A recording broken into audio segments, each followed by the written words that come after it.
Imagine this. You've just stepped out of a relationship, or maybe you're still stuck in one.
Relationship, someone who truly loves you, but look closer. How many times have you ended up in relationships that made you feel small, anxious, completely dependent on the other person's emotional state? How many times have you asked yourself, why do I always end up with the same type of person? Why am I always the one who loves more? And how many times after each heartbreak have you promised yourself things would be different, only to find yourself in the same loop again? That's not bad luck. That's an unconscious wound repeating itself again and again until you're awake enough to look it in the eye. Carl Jung said, "You do not attract what you want, you attract what you are." On the deepest level of the psyche, it's not your desires but your buried fears, your old wounds, your limiting beliefs that are running the show like invisible puppet strings. Let's take a familiar example. A woman who always falls for emotionally distant, unavailable men. After each breakup, she says, "Next time, I'll choose someone kinder." But next time, she chooses someone the same, just with a different name and face. Why? Because deep down, she carries an unspoken belief. I'm not worthy of full love. I have to work for it. I have to prove I'm enough. So she unconsciously gravitates toward people who reignite that old feeling, that to be loved means to struggle to be chosen. This is the cruel trap of an unconscious mind. You think you're falling in love, but you're just replaying an old script with new actors. And you call it love, but it's not. It's emotional dependency in disguise. Love rooted in lack isn't love. It's emotional bargaining. You love, but only to fill the void, to fill the fear of being alone, to fill the belief that you're not needed. You love not because you're whole, but because you're empty. And that's why that love can't last. It can't be healthy, because it doesn't come from freedom. It comes from need, and everything that stems from need inevitably breeds dependency. Now, be honest with yourself. When you fall in love, do you become a different person? More sensitive, more fragile, more terrified when the other doesn't respond as you hoped? That's because you're not truly loving the other person. You're clinging to the idea that they can heal you. And that's where suffering begins. If you've ever seen yourself in this, leave a comment to let me know this message reached you. Jung called this identification with the wound, when you haven't yet separated your true self from the wounded part inside. Instead of healing it, you look for someone to carry it for you, to love you so much that they drown out your insecurity. But no one can do that. And so you keep feeling let down, keep hurting, keep demanding, keep repeating. Love born out of need is like building a house on sand. It might look solid at first, but a small wave can bring everything crashing down, because it's not built on an internal foundation. It depends entirely on the presence, the words, and the behavior of the other person. In doing so, you hand over the keys to your emotional world. If they leave, you collapse. If they stay, you breathe again. That's not love, it's a form of emotional addiction. And this kind of love will always be a beautiful illusion, but a dangerous one. Until you're brave enough to look it in the eye, you'll keep running in circles, hoping someone will love you the right way. Picture a man who just broke up. Instead of stopping to grieve, to understand, to learn from the wound, he throws himself onto dating apps, talking to anyone who gives him a fleeting sense of being wanted, of being chosen. He thinks he's opening his heart to new love, but really he's running from himself. And all he finds are others doing the same. Relationships between two people who are both lacking, both rushing, both touching each other from a place of fear rather than peace. And then he's disappointed again, abandoned again, convinced again that love equals pain. But he misses the most important truth. The energy he's putting out is shaping the love he's getting back. So if all you carry inside is anxiety, fear, and the desperate need to prove your worth, you will only attract people who stir up those same wounds. If you want to change the love you attract, you can't start from the outside, you must go inward. Identify the old fears, expose them, and instead of finding someone to fill them, begin asking, why do I believe I'm not enough? Where did that belief come from? Is it even true? No one can love you enough to make you feel whole. That doesn't exist. The only thing that can change everything is when you stop using love as an emotional crutch and start walking on your own feet. It sounds harsh, but it's the truth few dare to face. Real love is not an addiction. People often confuse emotional hunger with love. But when you're starving, you'll accept any food. That doesn't mean it's good for you. Love born of need is how you abandon yourself. It's how you place your worth in someone else's hands. So pause. Ask yourself, am I loving for the sake of love, or out of fear, pain, and a need for validation? If you can ask this question honestly, that's the first sign you're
always giving more, sacrificing, compromising, staying silent, and swallowing her emotions. She believes that if she's good enough, people won't leave, but they always do. Not because she's unlovable, but because what she presents isn't real. She loves from fear, not from freedom. She loves through a distorted self-image shaped to please, not from the full truth of who she is. She is not individuated. She is living from a survival self created in a world of emotional scarcity, and that self, when it loves, can only produce counterfeit love, a dependent exchange, not a genuine connection. Jung once said that no one can see outward until they've looked inward. That means you cannot truly see or love someone else if you don't know who you are, what you need, and what parts of yourself you've been avoiding. Individuation is the journey of accepting your whole being, light and shadow, weakness and strength, wounds and potential. And when you do that, you begin to love not because you need someone to make you feel whole, but because you are whole and want to connect from that wholeness. The irony is, many people think they've grown up, think they're free, but they're still living as a child inside an adult's body. They enter love with a naive expectation that someone will understand them completely, love them unconditionally, heal every unspoken wound inside them, without realizing that every time they love from lack, they're simply dragging their old wounds into the relationship and projecting them onto the other. And sooner or later, the other person can't carry that weight anymore. Individuation is a painful process because it asks you to confront what you've always tried to avoid: emptiness, loneliness, fear. You can no longer blame others for hurting you. You can no longer hide in the role of love's victim. You must take responsibility for your choices. You must bravely peel off the layers, defenses, disguises, stories you've told yourself until you return to who you truly are. Unpolished, unfiltered, unconditional. Once you've made peace with yourself, you'll realize true love is not merging, not finding your other half. True love happens when two individuated souls, two people who are whole within themselves, choose to walk together, not to fill a void, but to amplify the light in one another. And when love comes from that place, it's no longer anxious. You no longer cling to your partner to feel worthy. You don't control, demand, or require constant proof of love to feel secure. Because the safety you once craved, you've already created within. If any part of this resonates with you, leave a thought, an emoji, or simply say, "I'm on this journey," in the comments. Your voice may touch someone else walking quietly through their darkness, and perhaps you'll realize you were never alone. In a world where most people love from fear, from pain, from unrealistic romantic ideals, individuation becomes a radical act. It doesn't just change how you love, it changes your entire energetic field. And that field, not your looks, words, or actions, determines the kind of person you attract and the kind of love you can sustain. Individuation has no final destination. It's a lifelong process, a series of encounters with yourself, in silence, in solitude, in struggle. And with every step inward, you step away from half-hearted relationships, emotionally addictive connections, and the cycles of dependent love. The love you begin to attract brings you closer to yourself and to the true nature of love. Freedom, conscious choice, a relationship that doesn't consume you, but helps you grow. Number 3, the one you're looking for is yourself. Jung once said, the best political, social, and spiritual work we can do is to withdraw the projection of our shadow onto others. In his view, love isn't just a feeling, it's a mirror, reflecting your inner state and the structure of your psyche. You don't just love someone for who they are, you love them for what they awaken in you that you've yet to become conscious of. We often think life's encounters are coincidental, meeting in school, at work, through friends, on the street, online. But they're not. These life-altering meetings don't follow visible logic. They're not planned. They aren't driven by algorithms or control. In Jung's world, nothing is random, especially people. The ones you meet are called in by your inner world. Jung believed that we are not only driven by our conscious minds, the parts we know and control, but by deeper layers, the collective unconscious, made up of instincts and archetypes.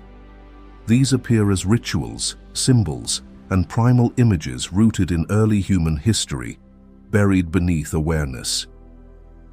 We don't consciously recognize archetypes, but we feel them intensely. In love, the strongest archetypes are anima and animus. Anima is the inner feminine in a man, nurturing, intuitive, and emotional. Animus is the inner masculine in a woman, logical, active, and powerful. Regardless of gender, each of us carries an idealized image of the other, shaped by these archetypes.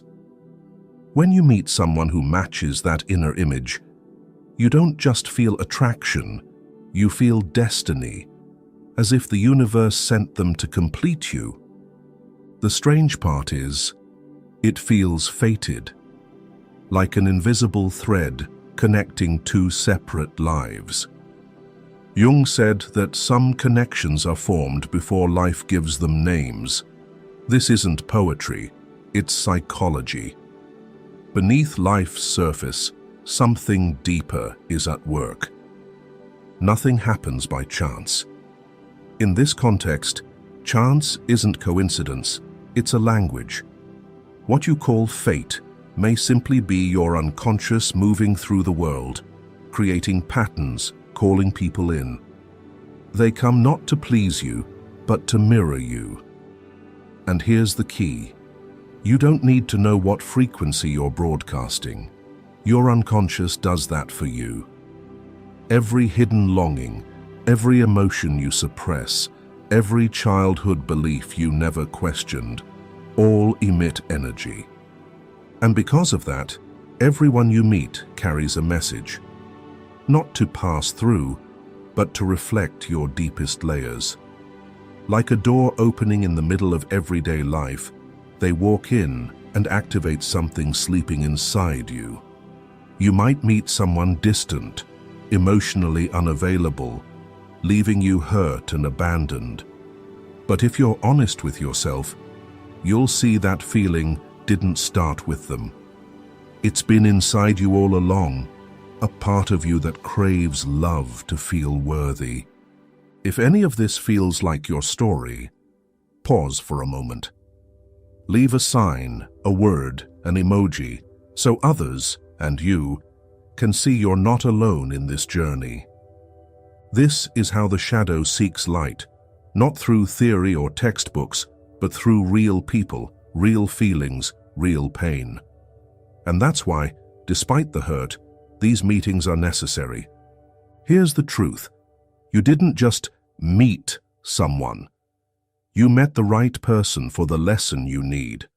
The one who hurt you, came to reflect your wound, the one who made you tremble, came to show you your false beliefs, the one who made you feel at home, came to remind you you are worthy of being your full self. And that's the trap. Because we don't love them as they are. We love a projected image from within. We love who we think they are, not who they truly are. And when love starts with projection, it becomes an illusion. When that fog lifts, we feel disappointed, angry, and hurt. But instead of looking inward, we chase someone new just to project again. And the cycle continues. You attract unhealthy love, not because you're unworthy of healthy love, but because you're emitting a signal you haven't yet become aware of. It's the energy of emotional begging.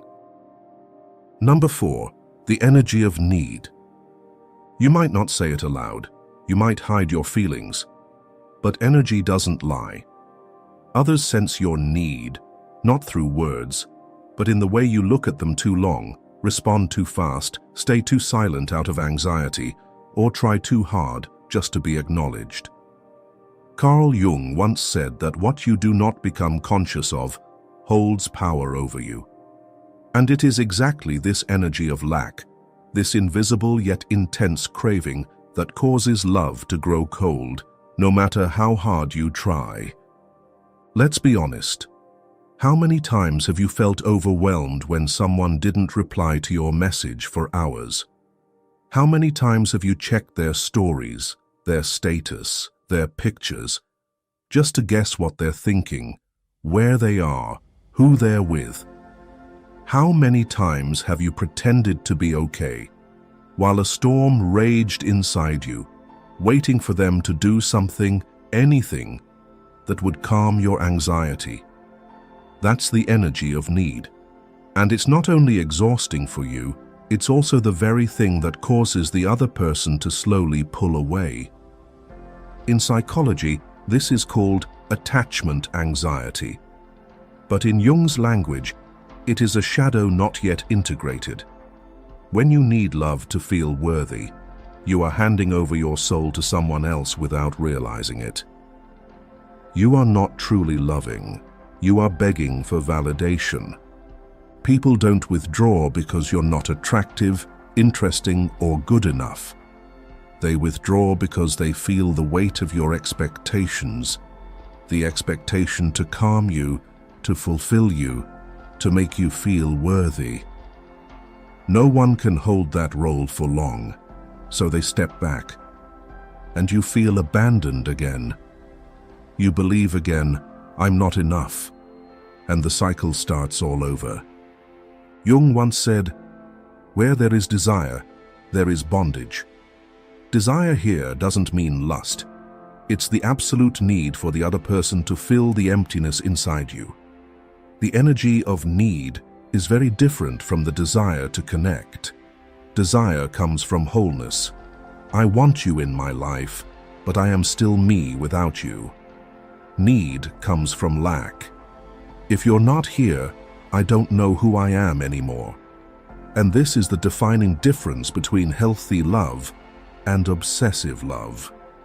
The challenge is, this energy is hard to detect in yourself because it lives deep in the unconscious, like an underground current. You think you are loving, but in truth, you are afraid.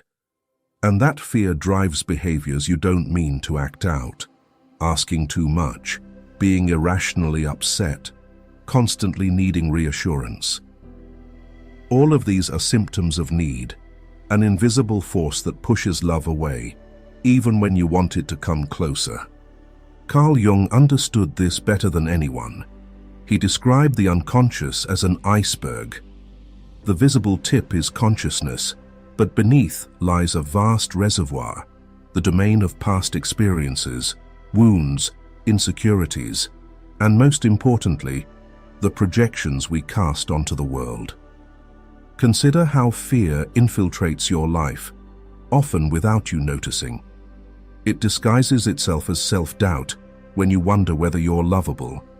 It hides in procrastination when you delay your true desires out of fear of failure.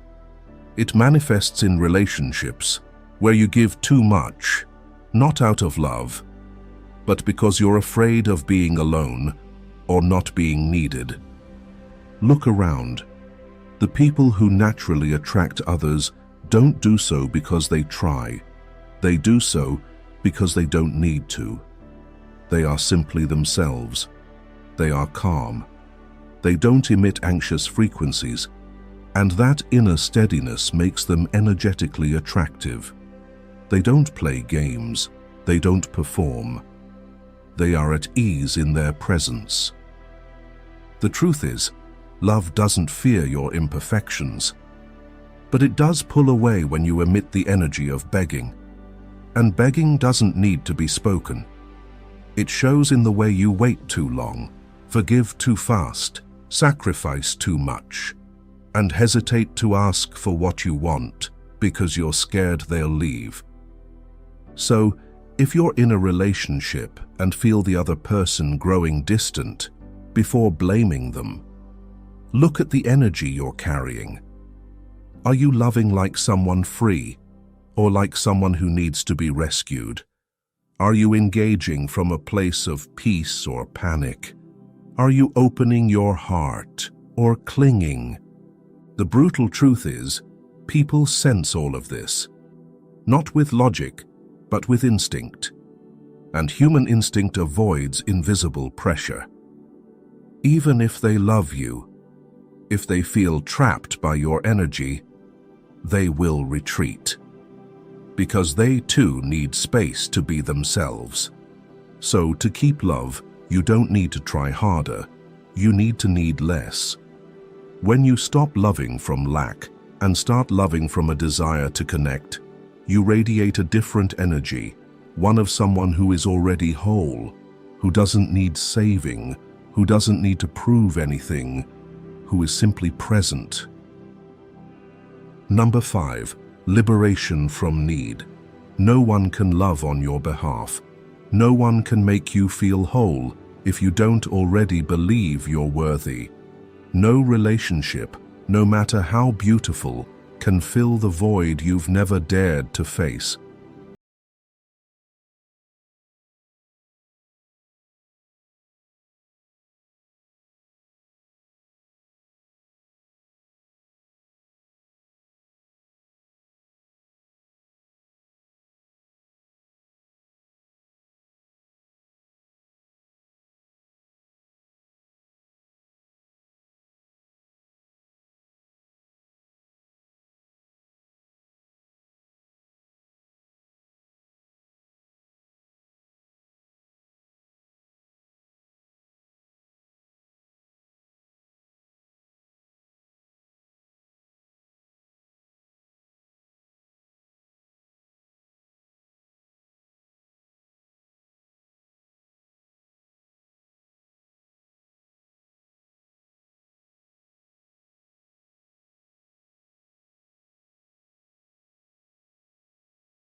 Even if you crave confirmation that they still care.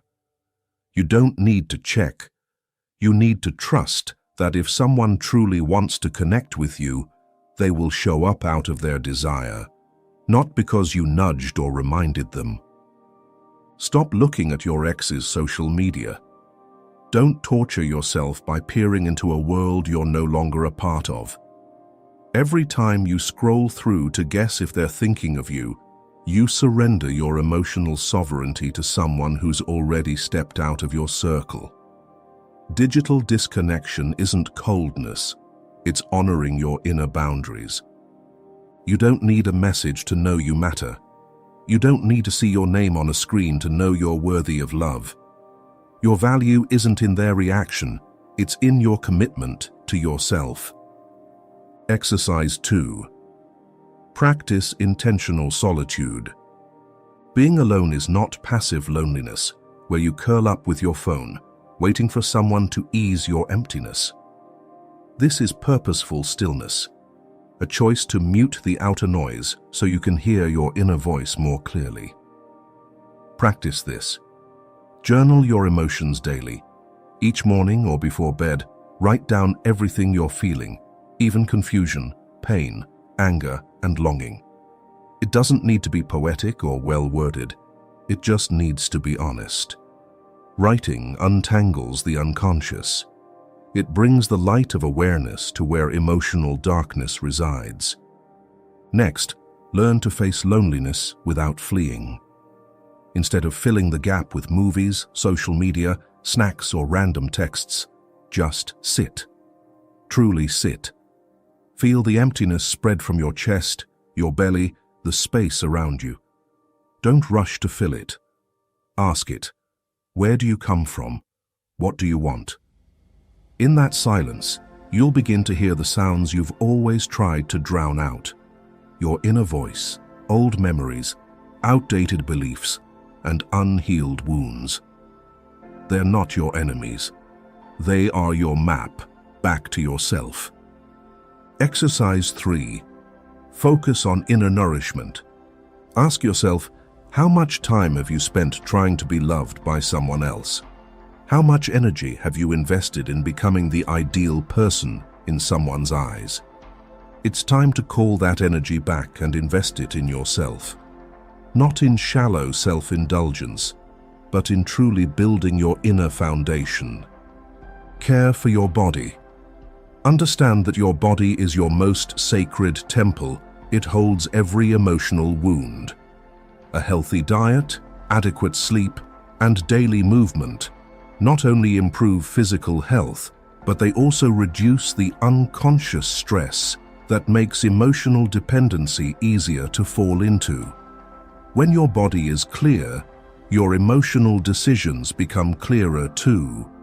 Create, write, draw, make music, design, cook.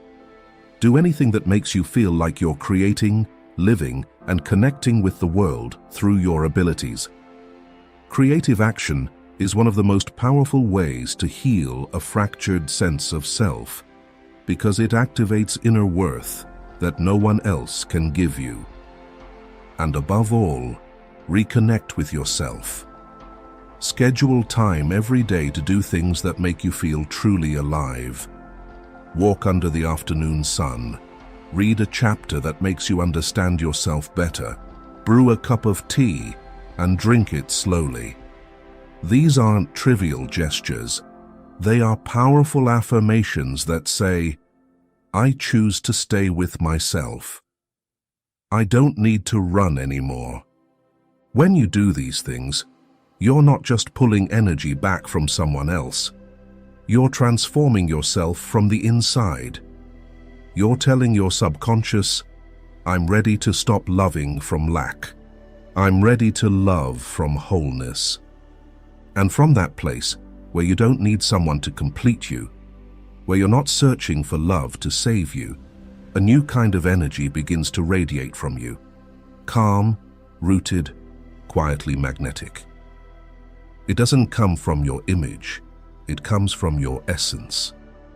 Number 6, the kind of love that comes when you no longer need it. When you no longer live in a state of lack, you emit a different frequency, an energy that doesn't beg, but invites. That doesn't cling, but attracts. That doesn't yearn, but remains at ease. This energy, as Jung described, is the mark of a soul that has passed through projection and begun to reunite with its true essence. You no longer seek someone to fill a void, because within, you've built a life worth living on your own. And from that place, you begin to attract what you used to chase, but could never catch, while feeling empty. Because when you need too much, everything naturally pulls away. But when you need nothing, you become a natural magnet for what is good. Carl Jung said, wholeness is not achieved by cutting off a portion of one's being, but by integration of the contraries. Wholeness begins to show when you start attracting healthy relationships. People come, stay, and try to connect with you genuinely because they sense fullness in you. They feel, with this person, I don't have to carry their emotions. I don't have to prove anything. I can just be myself, and so can they. You begin to attract opportunities that align with your true nature.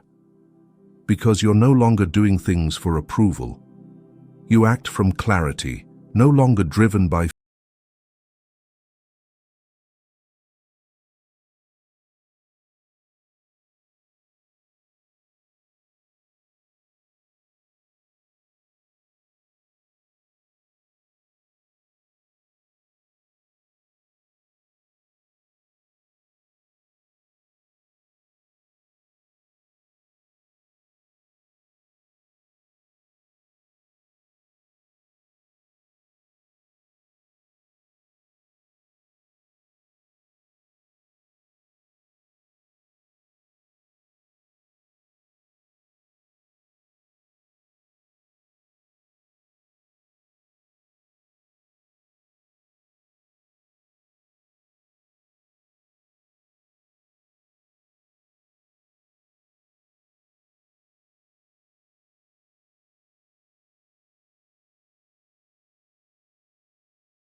turn inward and begin putting yourself first, just as Jung reminded us. But if you have nothing at all to create, then perhaps you create yourself. True love doesn't come from striving to be loved. It comes when you stop trying to be someone and start living as yourself. No control, no clinging, no begging. Just a strong, grounded presence. No one falls in love. We fall into ourselves, into the part of us we've never dared to see. And true love, if it exists, is simply the natural response of a soul that has come home to itself.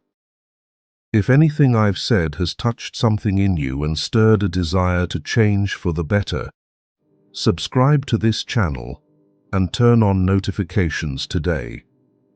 Who knows? The next video might arrive just when you need it most.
You begin to notice that the things that once made you feel alive, familiar conversations, work you were once passionate about, close relationships, suddenly fade, like an old photograph losing its color.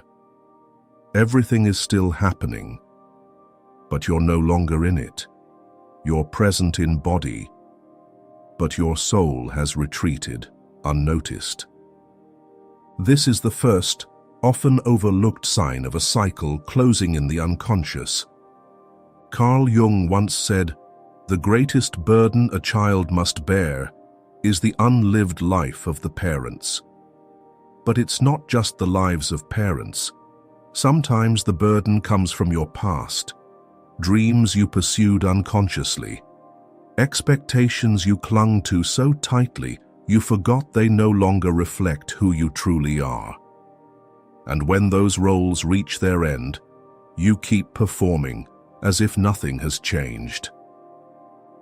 When you've traveled a long road, a worn-out relationship, a years-long career phase, and an identity you carried through youth, and no clear ending occurs, you fall into a nameless void. You don't know whether to feel sad or happy. You don't know if you're starting anew or merely repeating. Jung called this the void, a psychological emptiness he described as the dwelling place of shadows. A woman once shared on our channel, "I got divorced after 14 years of marriage. I moved out with my only daughter, rented a new place, and started a new job. People called me strong, extraordinary. But months later, I kept falling into a state of emptiness and suddenly didn't know who I was." That emptiness isn't a sign of weakness. It's a slide into a space where the old has died, but the new hasn't yet been born, what Jung called between two worlds, where the soul floats, belonging nowhere. The danger is this. Most of us don't realize we've left the old behind.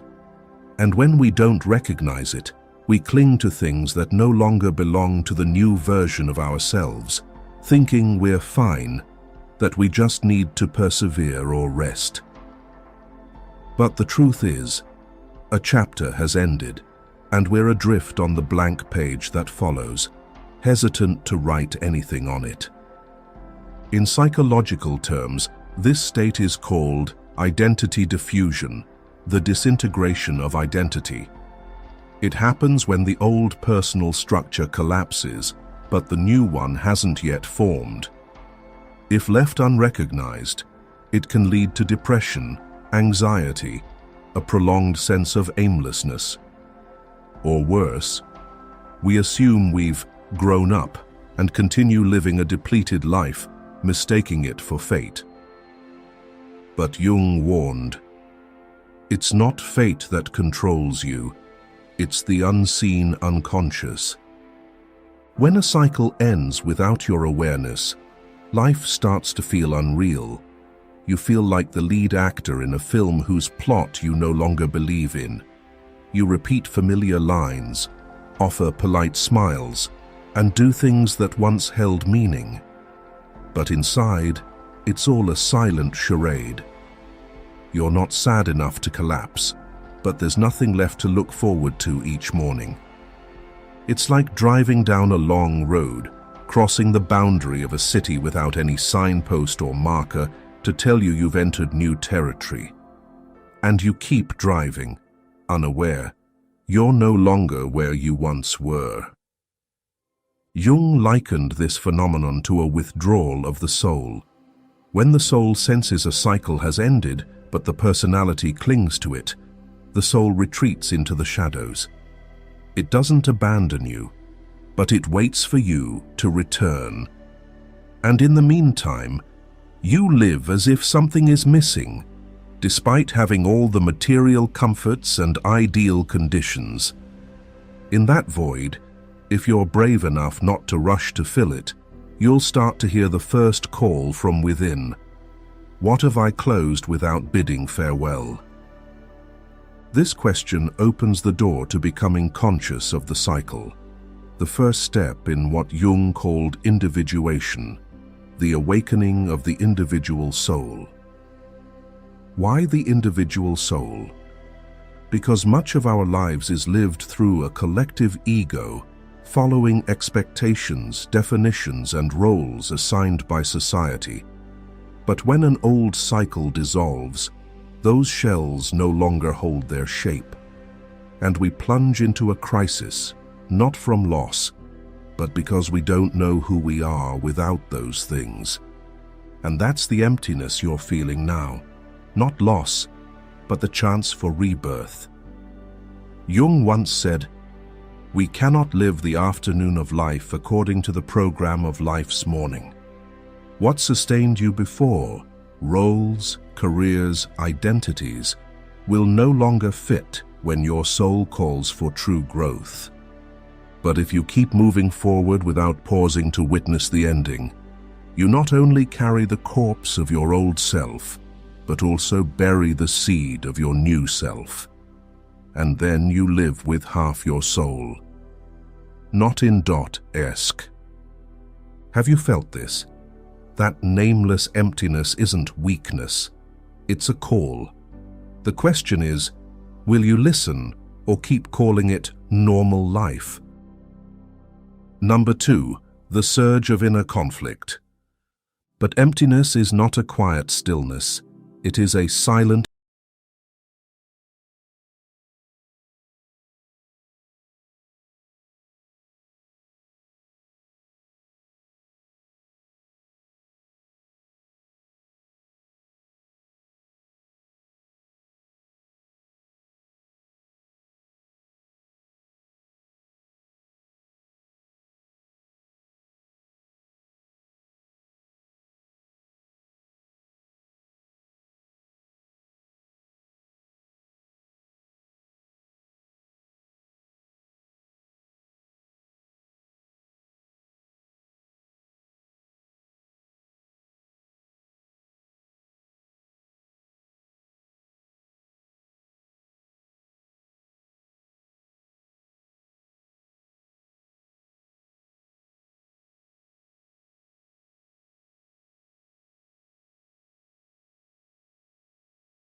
psyche begins to fracture.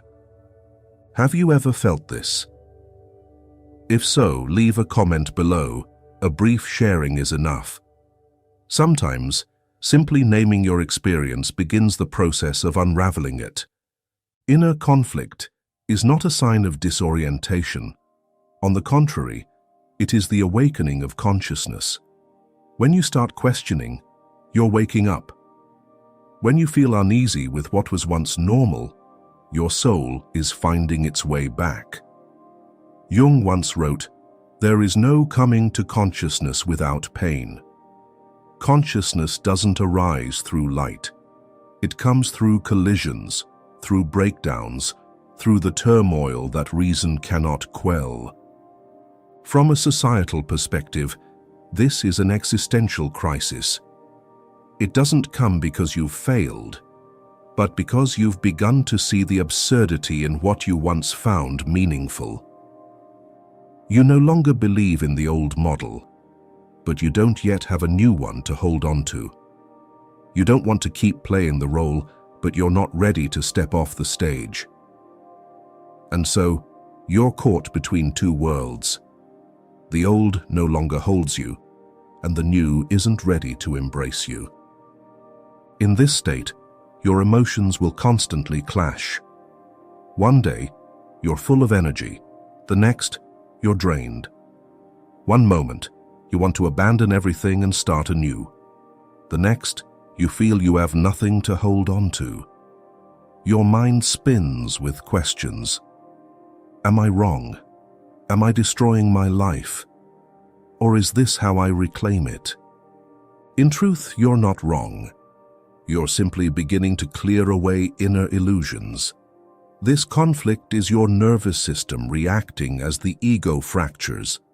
It's not accustomed to change. It will do everything to pull you back to the familiar, even through fear, guilt, or paralysis. But don't retreat, for in that moment, you're stepping into what Jung called the confrontation with the unconscious.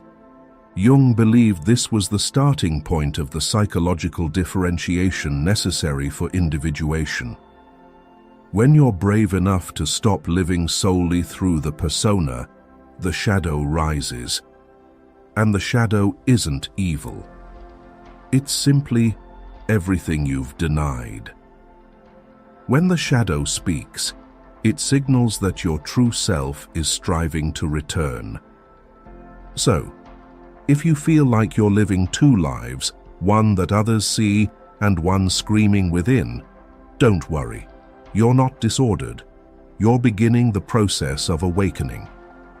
For those who truly awaken, always pass through this phase. The tug-of-war between the familiar and what's waiting to be born. You don't need answers right away. Inner conflict doesn't demand that you resolve it immediately. It only asks that you listen without judgment. The more you listen, the clearer it becomes what's real and what's merely a role. And at some point, what no longer fits will naturally fall away. This is the phase Jung described. In all chaos there is a cosmos, in all disorder, a secret order. Even inner conflict has its order. It's the gentle earthquake before your soul's landscape takes a new shape.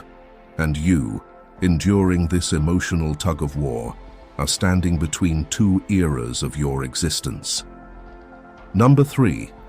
The ego crisis, a necessary dissolution.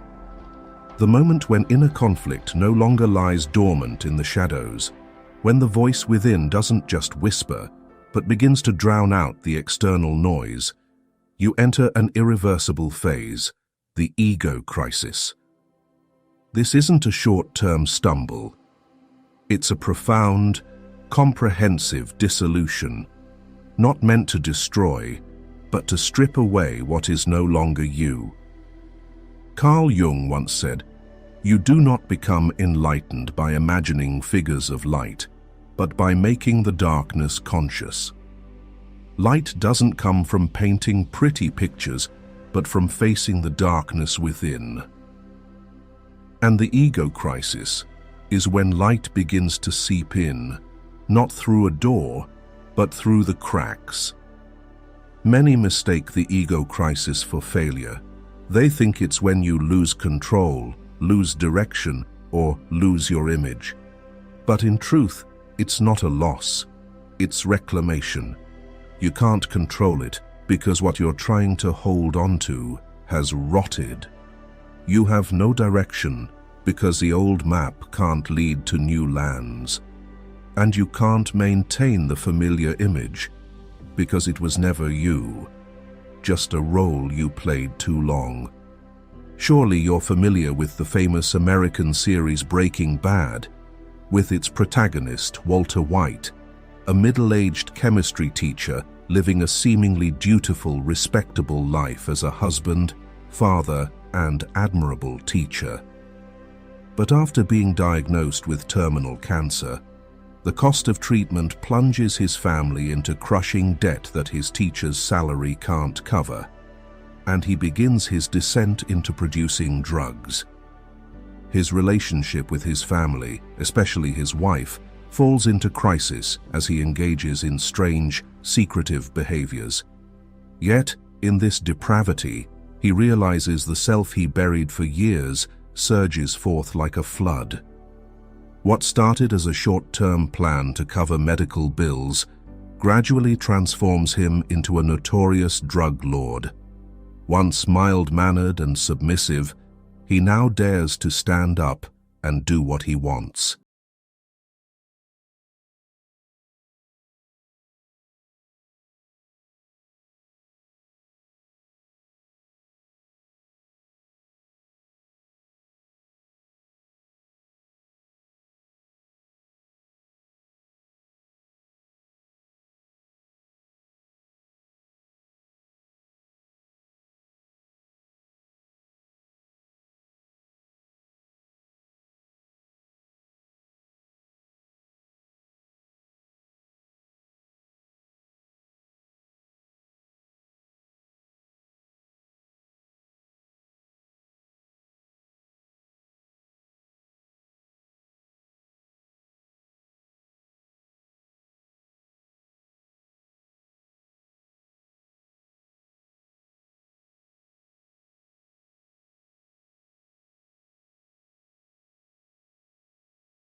Your skin.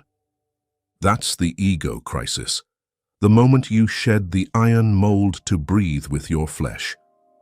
In this phase, you'll want to turn back, to give up. The old ego will whisper, "Go back to being safe, useful." And you'll listen, not because it's right, but because it's so familiar. We're always drawn back to what we were, even when it hurts us. In an uncertain world, the familiar becomes the soul's refuge in moments of collapse. Jung said, "The privilege of a lifetime is to become who you truly are.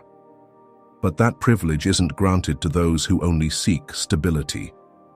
It's for those daring enough to embrace the breaking, to lose the image and touch the essence, to admit, 'I don't know who I am anymore,' and embark on a journey to find an answer that isn't ready-made. This is why the ego crisis is an essential part of spiritual awakening. So, if you feel like everything outside is crumbling, if you no longer know who you are, remember this: you're not losing control. You're reviving, rising from the fragments. Every question, every tear, every sleepless night is a stone paving the path to your true self. Number 4. feeling out of place in the old world. But something is unsettling when the true self within you begins to stir. The world still sees you as you were. Those around you still call you by the version of yourself you're slowly moving away from. They expect you to react as you always have, to nod as you once did. Yet inside, something no longer aligns with those old reflexes. You start to feel out of sync with your own life.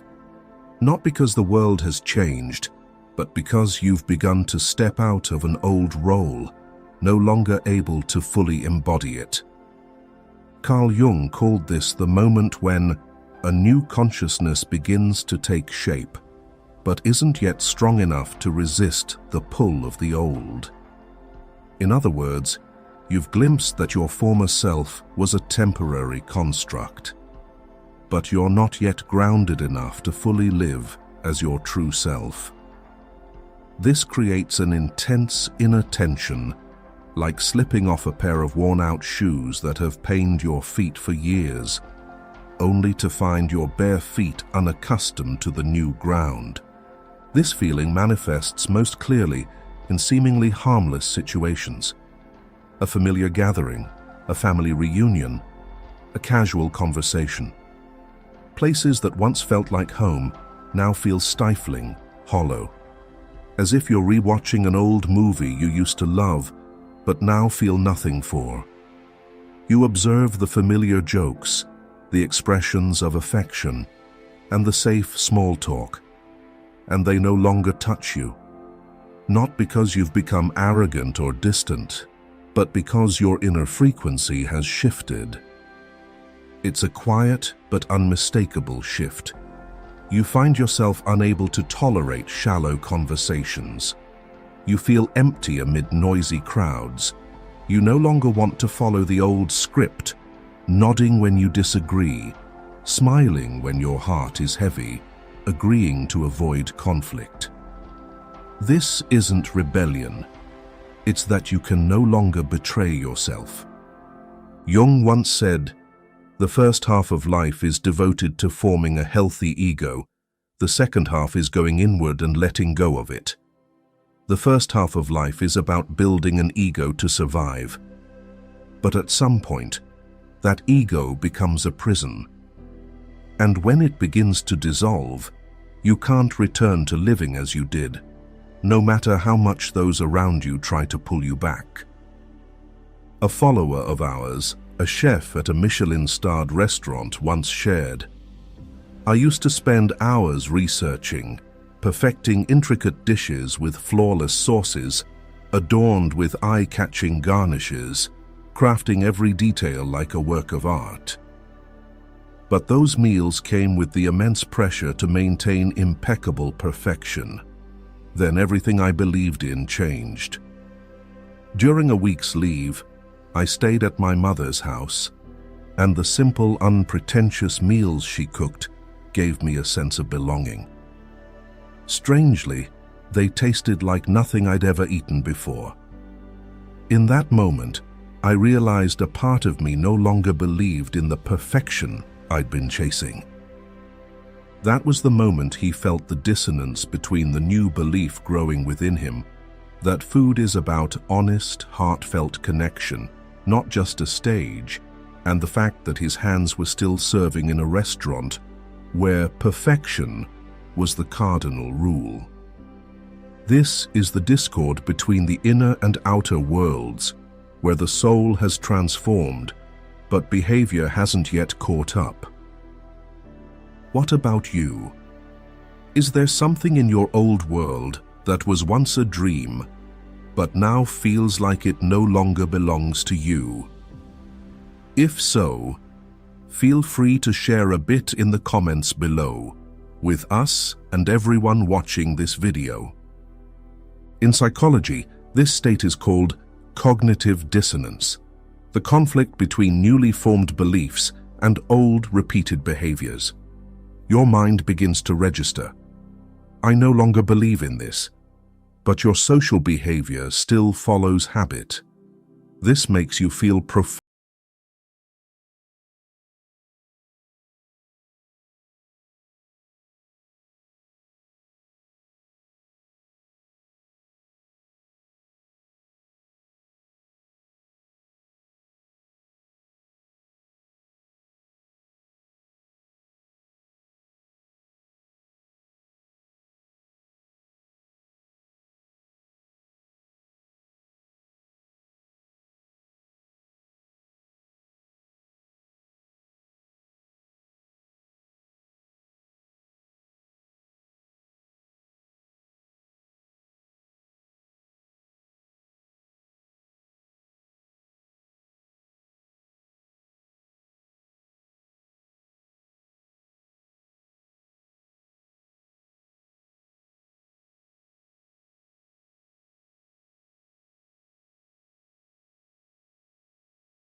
the sign of a personal shift.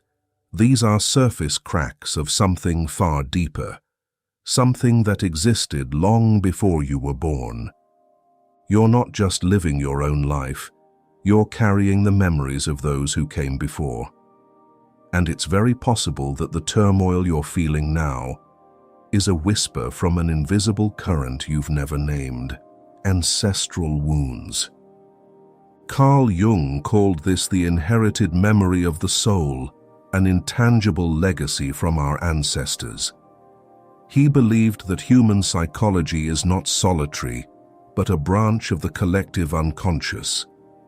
What you're feeling often doesn't entirely belong to you. Sometimes the sadness you carry doesn't originate in your life.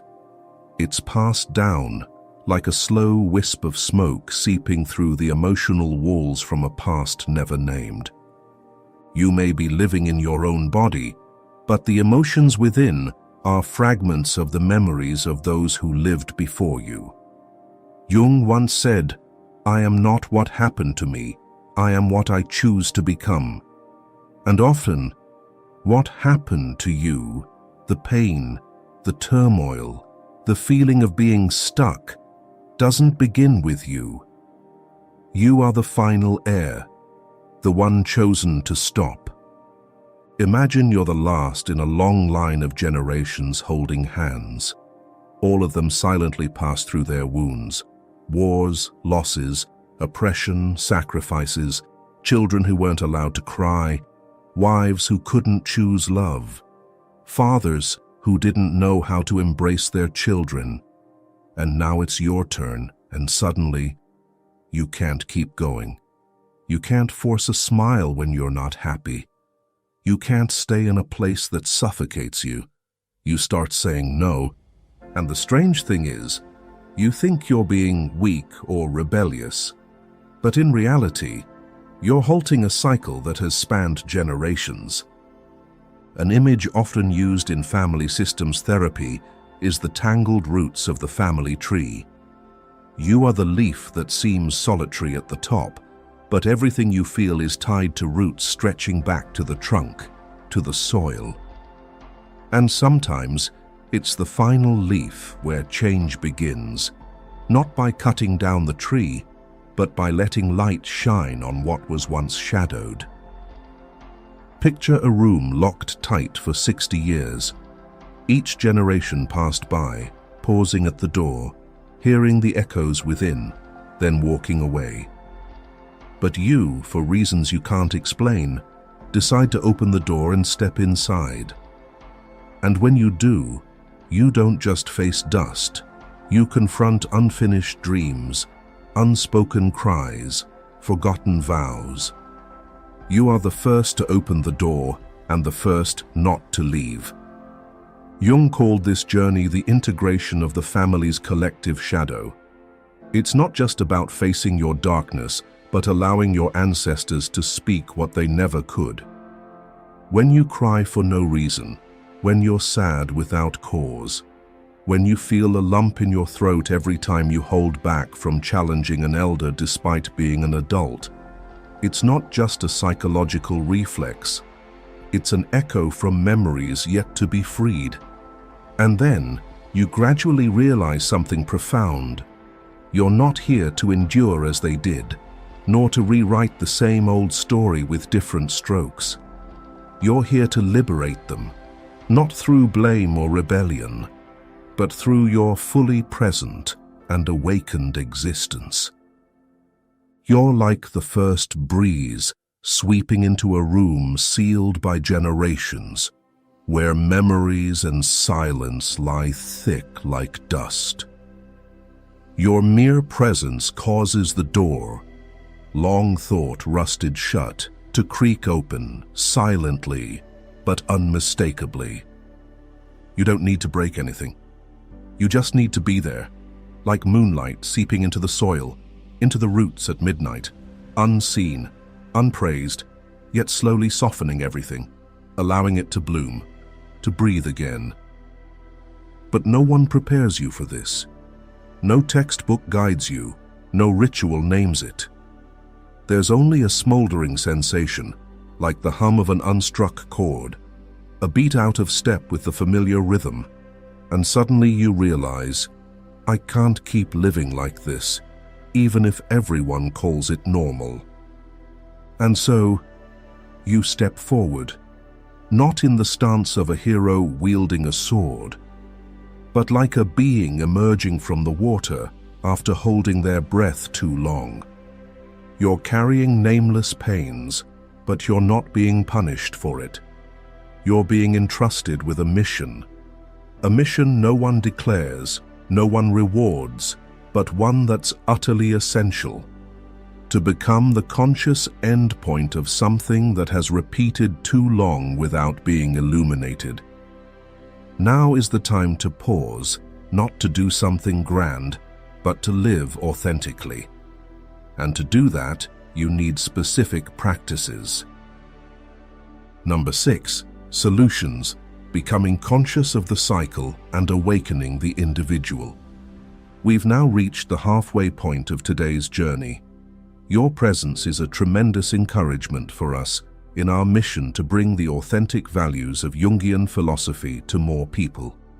So, please like and share this video to pass these lessons on to your loved ones and friends. Or leave a comment saying, I'm ready, if you're prepared for the journey with the practice.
That's why you need to look back at the cycles in your life, not to dwell in nostalgia, but to begin seeing the patterns that repeat. Take a large sheet of paper and divide it into 3 parts: childhood, adulthood, and the present. Under each, write down the recurring emotional states or situations, the familiar motifs like feeling abandoned, always striving to be accepted, never feeling good enough, or silence in place of dialogue. Don't rush to analyze. Observe like an ancient cartographer, patiently tracing each line to uncover the hidden shape. And suddenly, you'll see. This isn't random. It's a cycle. And the moment you can see that map, You'll know which direction to take to avoid stepping into the same maze again. No one can walk this journey for you. But you're not truly alone. For as soon as you begin living authentically, the collective unconscious responds. You're not just healing yourself, you're rewriting a part of the invisible structure that has shaped your lineage. And the miracle is this. Light doesn't need to come from a blinding source. It can begin with a morning when you no longer wake with a heavy chest. A moment when you laugh genuinely amid an anxious day. A time when you dare to say no, even with a trembling voice. If this resonates with you, don't just listen. Choose one practice today. You don't need to do much, just do it authentically. Awakening doesn't require you to become someone else. It only asks that you start returning to yourself, one step at a time, with love. If this video has made you see yourself from a new perspective, if it's helped you realize that something within you doesn't need explanation or proof, don't leave just yet. Subscribe to the channel and turn on notifications today so we can continue this journey together in the videos to come.